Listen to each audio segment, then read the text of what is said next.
welcome to another episode of REVXP Presents. I'm Chris Mann, the SVP of REVXP, the gaming division of the global integrated sports marketing agency Revolution. And today I've got Jordan, the CEO of Spawn Point Media. What's going on, Jordan?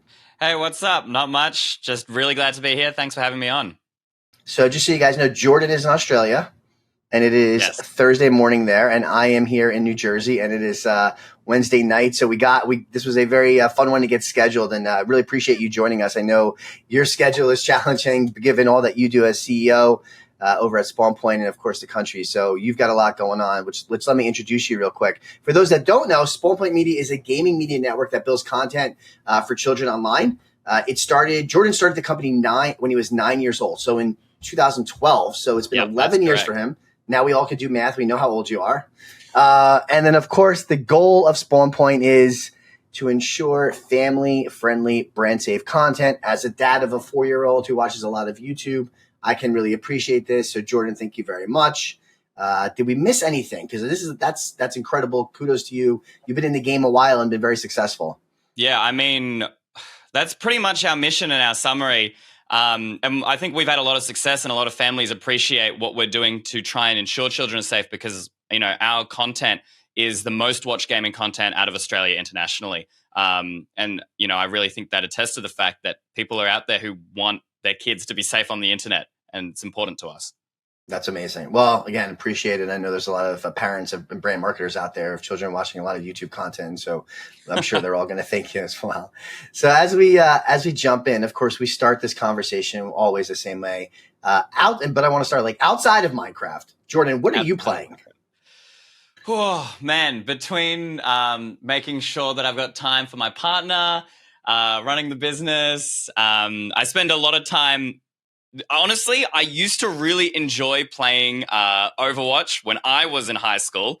But these days, as you can probably tell from the fact that I love doing what I do and keeping children safe, I spend most of my time volunteering at churches and youth groups and, with underprivileged kids and things like that. So I'm usually playing with them, which is going to suck because it means that I'm mostly playing Minecraft, obviously, which I do enjoy. We also play Roblox with them. Nintendo games, I don't know. There's something about them that doesn't matter what age you are. Mario Kart brings out the absolute beast of competition within you.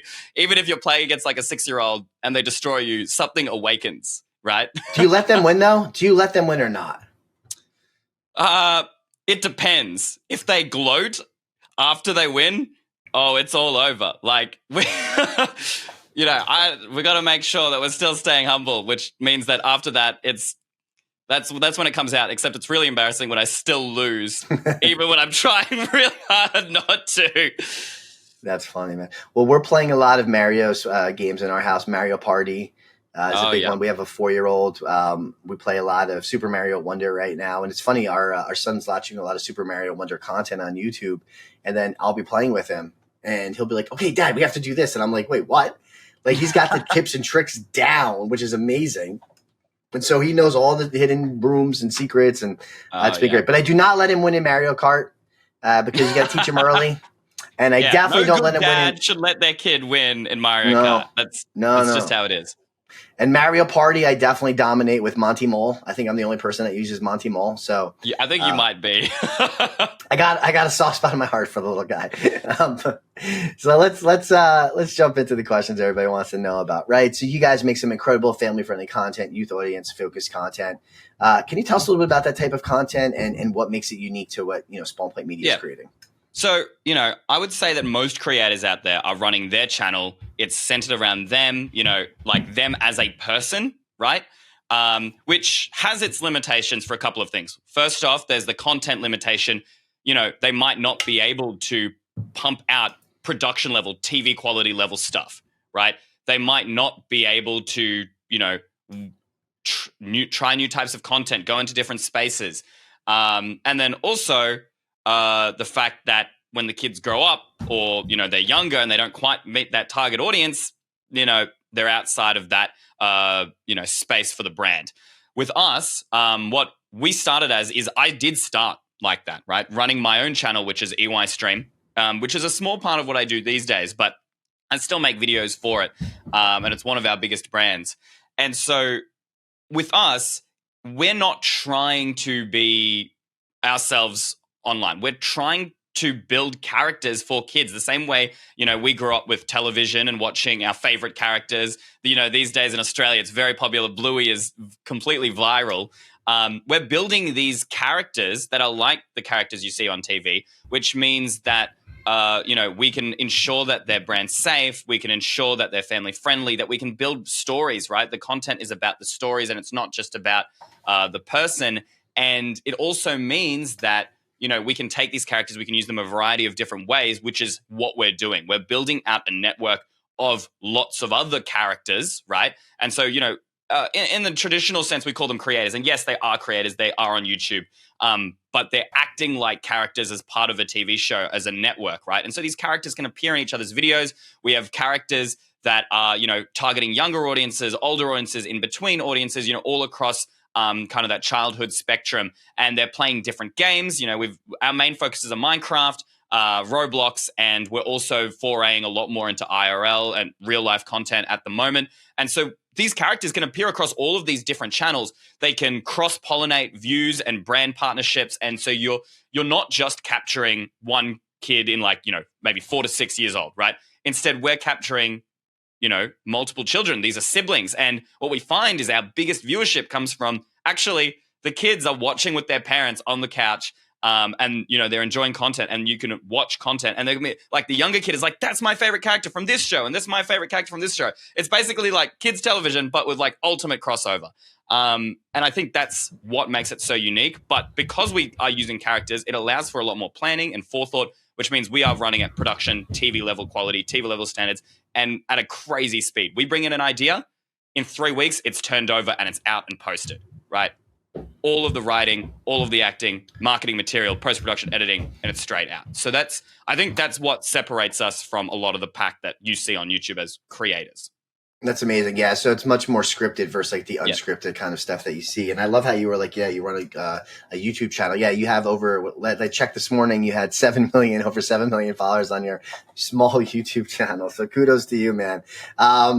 And it was really interesting when I was clicking around your content. I love Minecraft content. Everybody who's watched us knows about the program we did last year with Chipotle with Carl Jacobs and the planning that went into that. The Minecraft content, we dove in really deep in there. And I saw the latest video that you posted, I think yesterday or last couple of days, was how you started a battle at your school on the Minecraft server. Is that something that was scripted out? Like was that one that went through that process? Yeah, so, we wanted something that's relatable for our audience. So we did like a recreation of school. What's funny is because I started my business in school, a lot of the people in those videos were people I trained through schooling. So actually went to school with me, which I think is almost funny that there's like this touch of authenticity there. But yeah, we rented out kind of a classroom space and we kind of came up with a couple of scenes, and then we built, part of it in Minecraft and real life. So there's like this crossover between worlds. And so it's very much like what a lot of the kids are kind of experiencing in their lives now, where half their life is in the digital world, which is kind of a weird concept to grasp. But for them, it's just as real as the real world. And the opportunity that scripting presents is we have this story about like, we start the school and then like there's the bullies and the rest of the school. And like, it's the story about how the bullies were actually, misunderstood and how we relate to them. And like, we're able to actually tell a story and add value to the audience and teach a lesson through this in a medium that is something these kids are so important to them, and still have it be entertaining as well, which with non-scripted content, that's, whether or not you get a message or a moral value or a story out of it, it might not happen because it's just purely like entertainment factor, right? Entertainment. It's kind of like, yeah, we definitely have some of it. We noticed that kind of content. So it's that, again, as a parent of someone, as a 4-year-old, the content that actually has a little bit of a story, I think a lot of marketers can appreciate that, because everything we do is storytelling in gaming. Like gaming is like the medium that, like, you watch a movie, you watch a TV show, that's scripted for you. Gaming, whether you're playing or watching, you can control your own story sometimes, right? And most of the time, especially if you're playing. And so that's like one of the most interesting things I think for brand marketers about like partnerships in gaming or around gaming, is that like the story is really controlled by the player or who they're watching. And so it's really unique. So As we jump into the next question, a lot of brand marketers out there obviously are looking to enter gaming. They're looking for unique avenues to enter. Obviously, there's a lot of sensitivities about marketing to youth. And so Spawn Point offers a really unique entry point, right? And so can you tell, if brand marketers, what should they know about working with Spawn Point Media? Great. Look, I'm going to be totally upfront and honest, and I love your viewers. But to an extent, when we're working with brand marketers, a lot of them miss the mark in understanding this space, and especially the Minecraft space, right? So obviously, you've got marketing for a variety of reasons. What we find, especially with Minecraft content and really young content, now we do have older audiences, but this is usually where I think a lot of marketers kind of miss it, is we're not just building sale conversions. In fact, chances are the 4-year-old's going to convince their parent to buy something over one integration on a video, which is what a lot of people marketers are like, we just want one integration. We're expecting X amount of sales. And they're like, why didn't the army, like the 2 million 4-year-olds not buy this product, right? It's because it's not about that necessarily. First off, it's about long-term relationships with these audiences, right? Building brand awareness, because these audiences do grow up and they often buy these things themselves or for their kids. I mean, look at Lego, for example. Its market is mostly adults these days, right? It's because it's been built so strongly, right? Like they have an entire I've got some Legos over there that my son exactly and right? I build together when I'm not working.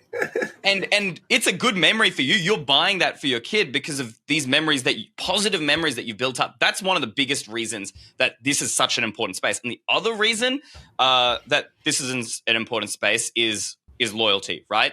Like when it comes to the decision, because there will be a decision, like let's say it's McDonald's, right? And it's against Chipotle. I think you guys have that in the US. We don't have that. But let's say it's Macca's versus Chipotle.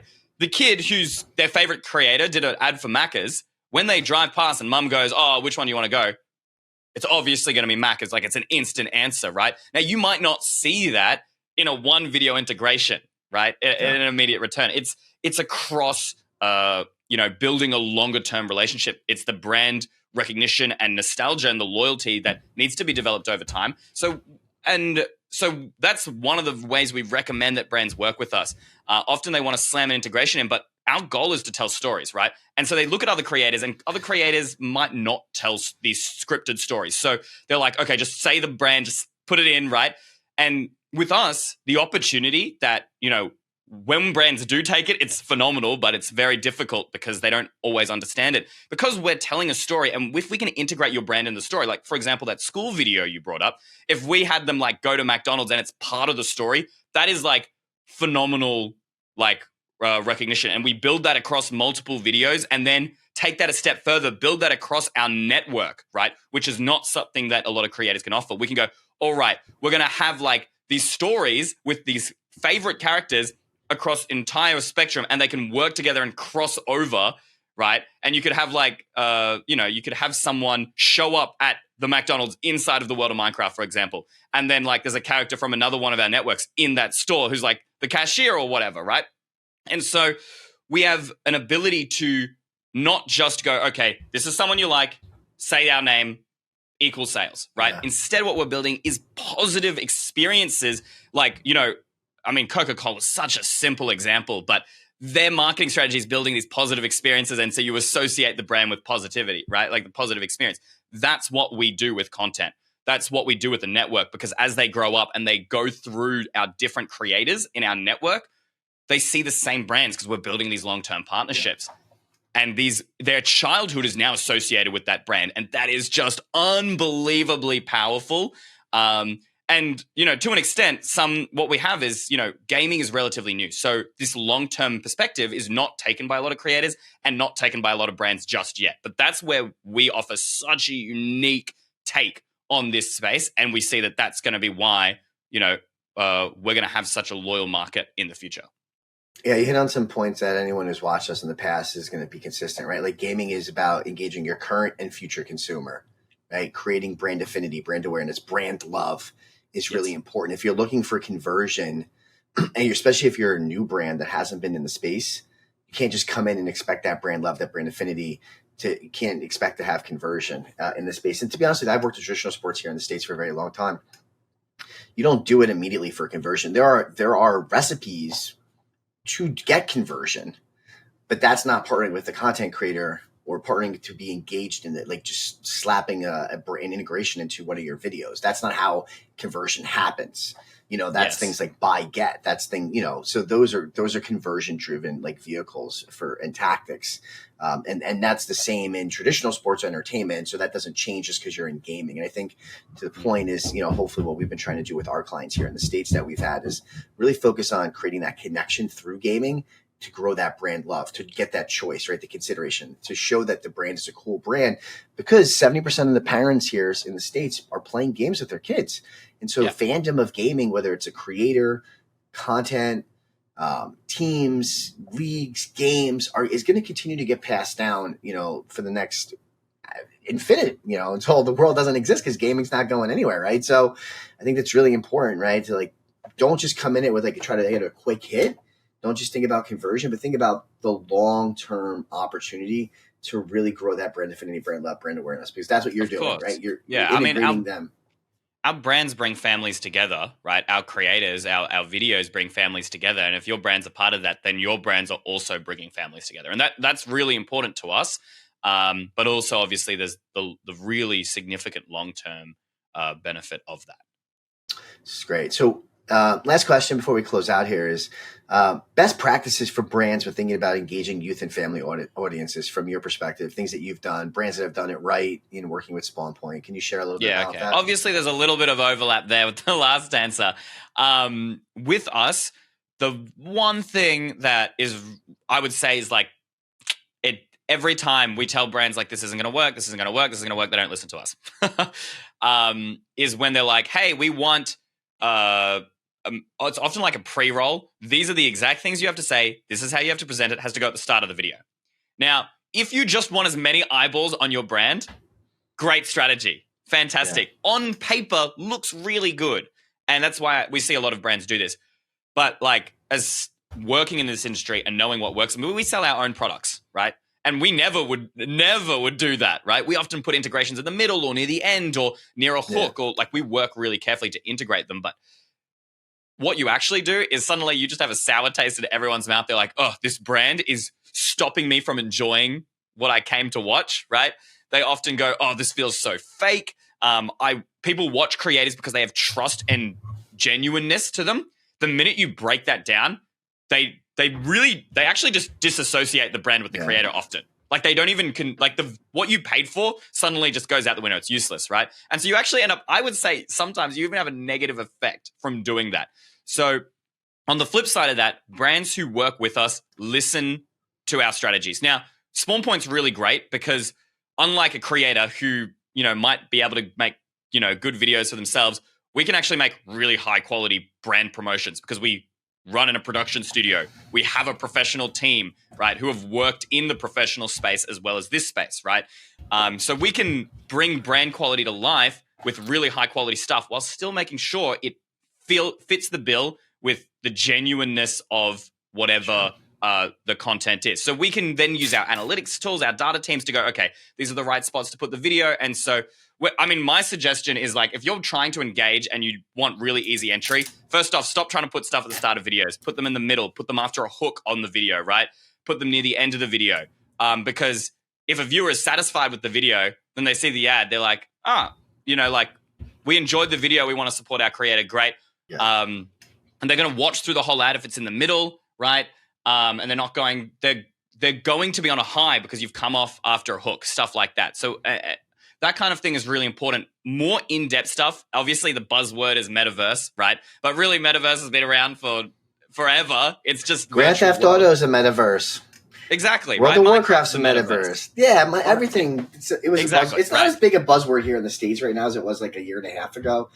Now every brand right now is just building Fortnite creative maps. Every brand's building a Fortnite creative map, and it's why? I have my own thoughts on that strategy. But it's another. We've talked about that many times on this show. What we do and what we do really well is that we try to do things that no one else is thinking about doing. Working with the fighting game community for Chipotle and being a launch partner of Street Fighter and doing really cool stuff. It's that's the stuff that the gaming community wants. Right, adds value to their experience.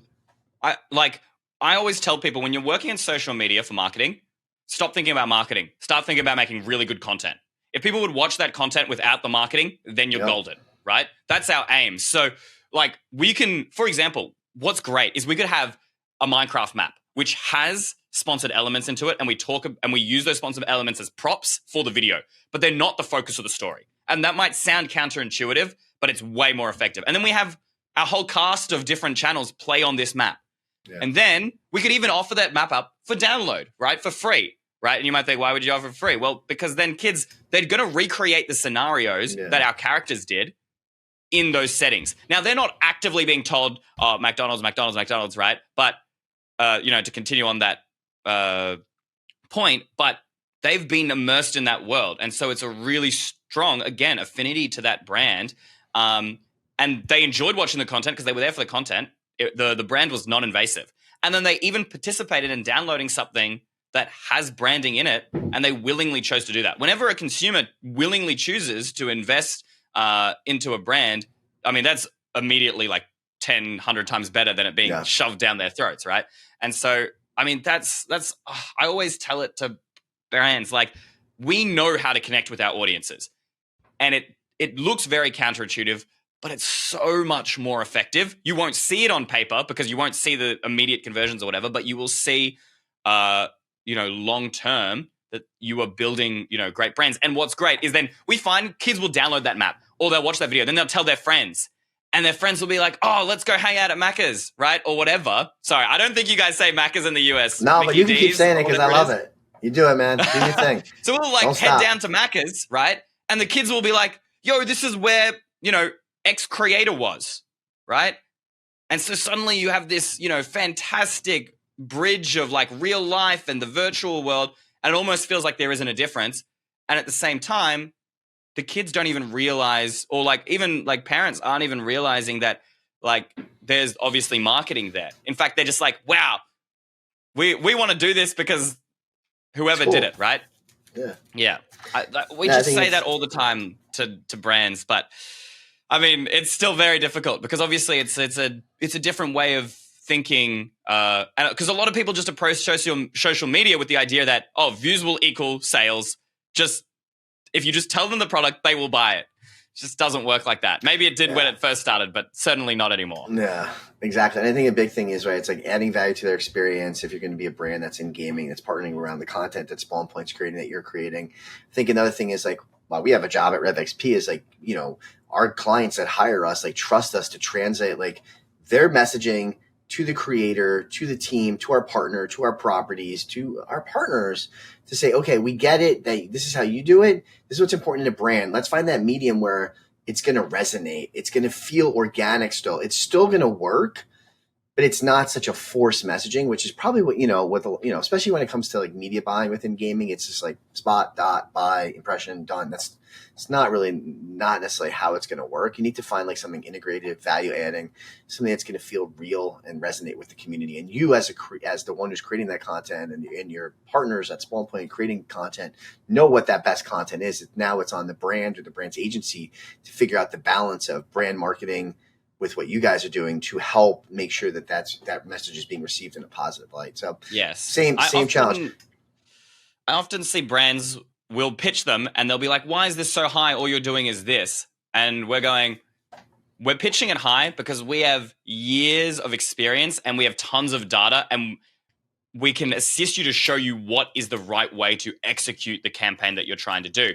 We often find brands, they either take the high amount and then don't take advantage of like our very high expertise, or they'll pitch a lot lower and then we'll go, okay, then we can't give you any kind of guidance on the campaign because we use a lot of research onto that. And so I think people often think, so like people like me, and I guess it's different with Spawn Point Media because we're able to then go, okay, we're not just going to just film the video. We will help you with the campaign, give you advice, do the research, have the data to back it up, right? Which an individual may not have. And so I think that's part of the reason what you're paying for and what's an advantage of just hiring a film studio down the road. We're not just that. And data analytics is really important, especially on the creator side. When you partner a lot of creators, I know here in the States, we're always pushing for data and insights. Grace and I talked about that from Click when her and I had a conversation a month or so ago. So if you're offering data analytics, supporting beyond just creating content, that's immensely valuable for your brand partners. So kudos to you guys for doing that, because rising tides within the ecosystem, right? We want brands to have great experiences, so they spend more money in gaming, and they have and the whole ecosystem continues to grow. And I think that's really important for everyone. So, well, Jordan, I really appreciate your time. Thank you so much. Good morning to you. I am going to call it a night here soon. And absolutely no worries. But it was great talking to you. We're gonna leave we're gonna drop some links for you for people to find you in the chat, and enjoy the holiday season. We again appreciate you jumping on, and it's been a great conversation. Really enjoyed learning because we haven't had like a kind of family youth audience conversation here in the past, and so keep making great content. And I know what I'm going to be watching tonight with my toddler, and we'll see you soon. Thank you so much, everyone else. Thank you, guys. One more episode of REVXP Presents is going to come with our team. We've got the entire team, Theo, Ben, Tony, Julia. We're going to be on kind of wrap up for the entire year, talk about all the cool things that we've worked on, that we've seen, content, partnerships, everything's on the table. That episode will come probably mid-December. And until then, have some fun, play some games, check out Jordan's content from Spawn Point Media, and everybody be safe. Take care, everybody.